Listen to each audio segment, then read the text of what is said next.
What if Remain had won the Brexit referendum in 2016? It's comforting, isn't it, to realise we don't have nuclear weapons these days? Well, it depends who you mean by we. I'm afraid that nuclear war and the threat of nuclear destruction remains very much with us. Right, can we talk about something a bit more cheerful? Do you like ABBA? Welcome back to Just Jake. If you haven't already, do not forget to subscribe to the channel, like the video and share the video. It helps the channel grow immensely, and the channel has been growing immensely, so I just want to thank you very much from the bottom of my heart. Let's crack on with the video. So, are you a fan of alternate realities? Today we are taking a deep dive into a captivating alternate reality. What if Remain, not Leave, had won the Brexit referendum of 2016? It's a thought-provoking scenario, and we are going to explore the twists and turns of this hypothetical timeline. You're going to enjoy this. Fast forward to July the 7th, 2023. In this alternate timeline, this alternate history, where the 2016 result resulted in a victory for Remain, picture a landscape in England in which England slightly leans towards Leave. Not enough to win the referendum, but still enough to cause quite a stir, still enough to cause the kind of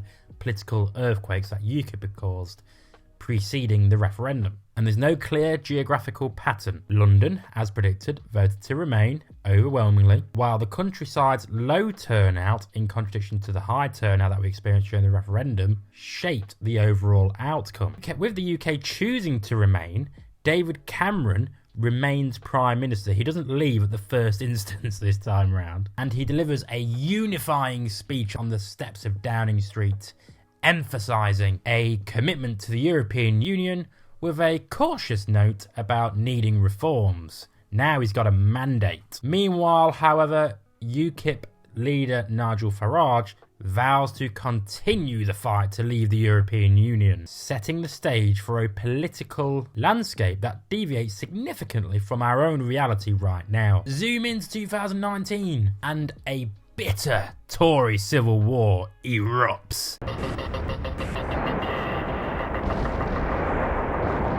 Boris Johnson wants a Brexit star. Remember, he had two speeches, one to Remain, one to Leave. That shows you what kind of political leader, political man and political statesman and person Boris Johnson is in general. And he calls for David Cameron's resignation, blaming austerity for regional discontent. The leadership race sees surprising dynamics, with Theresa May, we've all heard of her, emerging as a middle ground candidate, eventually becoming the leader. Now, as Theresa May enters office, the country faces something so big, gravity-defying the global pandemic.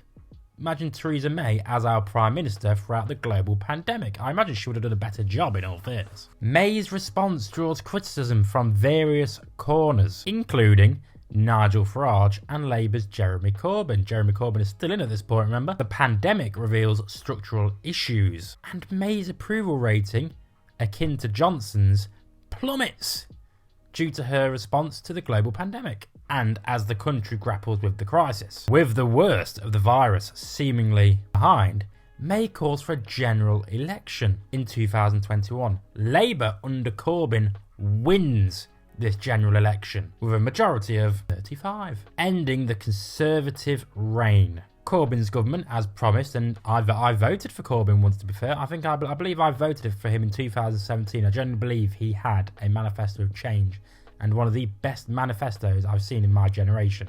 Truly. Corbyn's government embarks on a programme of nationalisation or renationalisation and implements windfall taxes on corporations benefiting from the pandemic. However, Corbyn's government faces challenges both domestically and from the EU. Tensions rise as the socialist nations clash with the fiscally conservative EU nations. Pro-Brexit advocates push for a second referendum the same way that Ramona's pushed for a second referendum as well. arguing that Britain's relationship with the EU has fundamentally changed. That's what I think would have happened if Remain had won the Brexit referendum in 2016, 7 long years ago. As we wrap up the exploration of this alternative timeline, which I thought was quite fun, one question lingers, and it still lingers. It lingers to this day in everyone's minds. When will the issue of Europe be finally put to rest? Share your thoughts in the comments. Did you like my alternative timeline? How true do you think it would have been? Do you think I was quite accurate? Do you think I was inaccurate?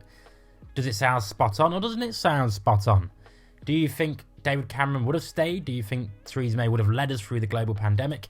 Do you think Jeremy Corbin would have won the general election after May's response to the general pandemic? Do you think we would have still been carrying on about a second referendum? Do you think that the Leave side would have been carrying on pushing about a second referendum to leave the EU? Do you think Nigel Farage would have still been the leader of UKIP? Let me know what you think. If you like the video, subscribe, hit the like button, share to your friends, share to your family. Let's help this channel grow as it has been growing, and let's keep it going. Remember, make love, not war, because why make war? Let's all just live in a period of happiness, tranquility, and prosperity, and live free. Thank you for watching. See you next time. Did you like the video? Then hit the subscribe button or watch some more videos. It helps me out with the YouTube algorithm and helps the channel grow. Thank you very much.